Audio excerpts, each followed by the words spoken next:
You walk into a room, and nobody even glances your way. You speak, and your words dissolve into the air like they never mattered. Sound familiar? Here's the brutal truth most people won't tell you. Respect isn't given freely in this world. It's commanded through deliberate action. And there's a reason why certain individuals can enter any space and immediately shift the atmosphere. Why their silence carries more weight than most people's speeches. They've mastered something the rest haven't figured out yet. Tommy Shelby, a man who built an empire from the ashes of Birmingham, understood a fundamental principle about human nature. People don't respect what you say. They respect how you make them feel in your presence. And before you dismiss this as just another character analysis, understand that the habits he employed aren't fictional tactics. They're psychological strategies rooted in influence, presence, and strategic thinking that you can apply starting today. Whether you're 25 and trying to establish yourself, or 65 and tired of being overlooked, these 3 specific habits will fundamentally change how people perceive and respond to you. Because respect, real respect, isn't about age or circumstance, it's about presence. The first habit, controlled silence, the weapon most people throw away. You see, most people are terrified of silence.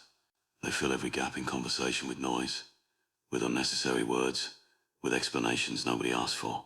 They believe that speaking makes them relevant, that constant chatter proves their worth. But let me tell you something about silence that changed everything for me.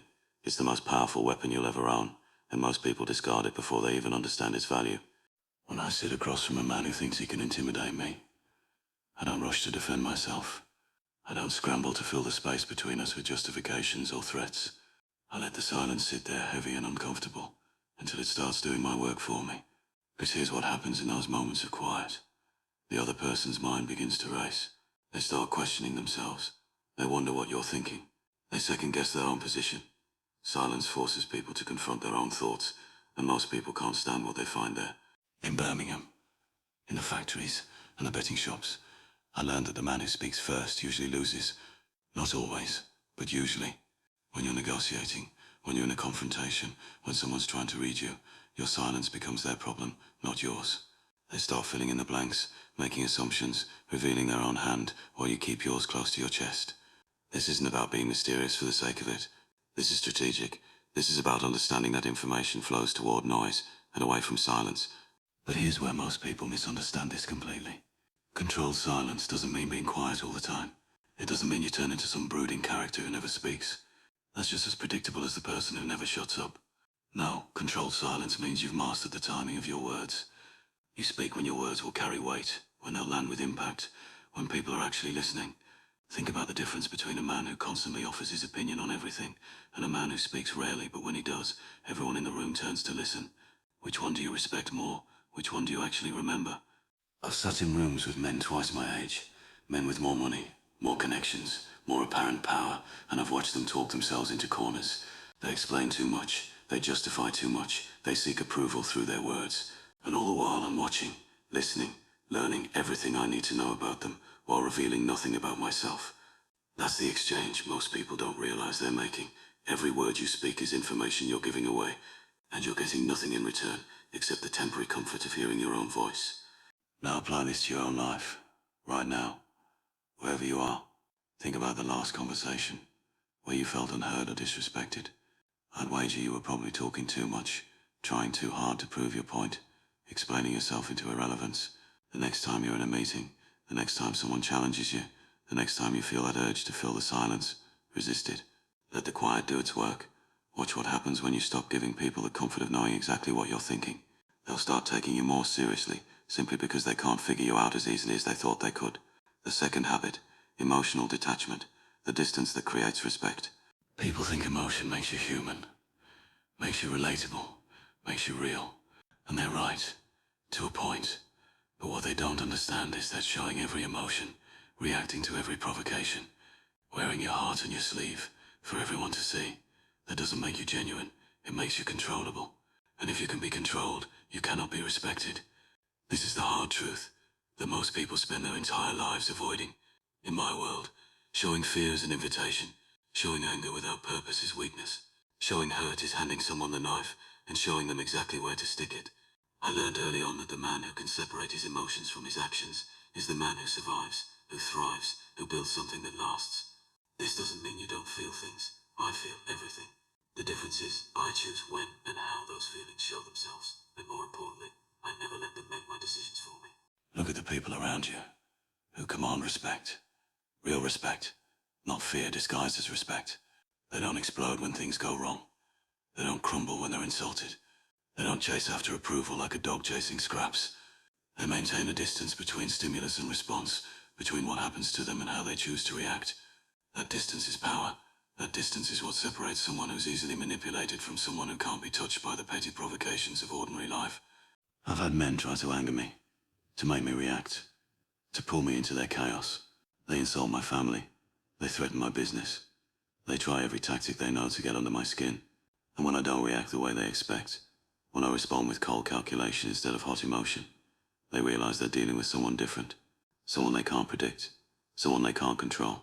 And that realization changes everything about how they approach me from that moment forward. But here's the deeper layer that most people miss entirely. Emotional detachment isn't about being cold or uncaring. It's about being strategic with your emotional investment. I care deeply about my family, about my business, about the people who've earned their place in my world. But I don't waste emotional energy on things that don't matter, on people who don't matter, on outcomes I can't control. I've seen men destroy themselves over slights that meant nothing, over disrespect from people whose opinions should never have mattered in the first place. They let their ego drive their decisions, and their ego drove them straight into the ground. Think about your own life, right now. How many times this week did you react emotionally to something that, in hindsight, wasn't worth the energy you gave it? How many times did someone push your buttons, and you gave them exactly the reaction they were looking for? Every time you do that, you're training people to see you as someone who can be manipulated, someone whose buttons are easily pressed, someone who's ruled by their emotions rather than their mind. And people don't respect that. They might love you, they might pity you, but they won't respect you. The practice here is simple, but difficult. Start creating space between what happens and how you respond. When someone insults you, don't react immediately. When something goes wrong, don't let the panic take over. When you're provoked, ask yourself, is this reaction strategic? Or is it just my ego demanding satisfaction? Because your ego will get you killed, metaphorically or literally, depending on the world you're operating in. But your mind, your strategic, detached, calculating mind, that's what will build the life you're after. I remember sitting across from a man who thought he bested me, who thought he'd won. He was gloating, showing every ounce of his satisfaction, revealing his entire emotional state, like a book open to the middle. And I sat there, face like stone, giving him nothing. Because while he was busy celebrating, I was planning 3 moves ahead, seeing the angles he'd missed, finding the leverage he'd carelessly left exposed. 2 weeks later, he'd lost everything he thought he'd won, and I'd barely changed my expression through the entire affair. That's what emotional detachment gives you, the ability to think clearly when everyone else is drowning in their feelings. The third habit, strategic action over reactive behavior, the difference between surviving and conquering. Here's what separates the men who build empires from the men who spend their lives working in them strategic action. Most people are reactive. Something happens, they respond. Someone challenges them. They fight back. An opportunity appears. They chase it without thinking. They're living their lives in response to external circumstances, letting the world dictate their moves, letting other people set the pace and direction of their existence. And then they wonder why they never get ahead, why they're always one step behind, why respect seems to elude them no matter how hard they work. I learned this lesson in the modern blood of France, in trenches where reactive behavior got you killed. The man who reacted to every sound, every movement, every threat. He didn't last long. But the man who thought strategically, who planned his movements, who understood that every action should serve a larger purpose, he had a chance. That mindset didn't stay in the trenches. I brought it back to Birmingham and I applied it to everything. Every deal, every confrontation, every relationship, I approach it strategically, not reactively. When someone challenges my business, my first instinct might be to crush them immediately, to show them the cost of coming at me. But that's reactive thinking. That's ego thinking. And ego thinking is how you win battles but lose wars. Instead, I ask myself, what's the strategic play here? Maybe the right move is to crush them. Maybe it's to absorb them. Maybe it's to ignore them entirely, because they're not actually a threat. Just noise pretending to be signal. The point is, I don't let their action dictate my response. I choose my response based on where I want to end up, not on where they're trying to push me. This applies to everything in your life. Right now. Today. You're at work and someone undermines you in a meeting. The reactive response is to defend yourself immediately. To fight back, to make sure everyone knows they're wrong. But what's the strategic response? Maybe it's letting them hang themselves with their own rope. Maybe it's building such undeniable results that their words become irrelevant. Maybe it's forming alliances that make their opinion meaningless. The strategic thinker doesn't ask, how do I respond to this attack? They ask, how do I position myself so that attacks like this can't touch me? I've built everything I have by thinking 3 moves ahead while everyone else is focused on the current move. When I make a decision, I'm not just thinking about the immediate outcome. I'm thinking about what that outcome enables next, and what comes after that, and how it positions me 6 months from now. Most people can't see past tomorrow. They take the quick win without realizing it's setting them up for a bigger loss.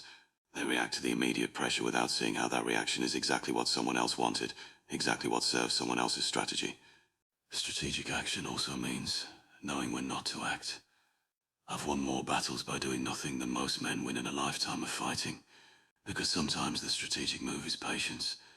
Sometimes it's letting a situation develop until you can see all the players and all the angles.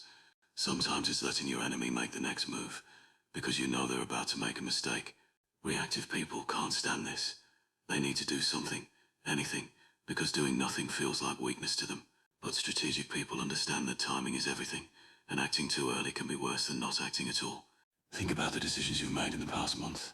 How many of them were strategic, carefully considered moves toward a larger goal? And how many were reactions to what someone said, to what someone did, to circumstances that pushed you into a corner?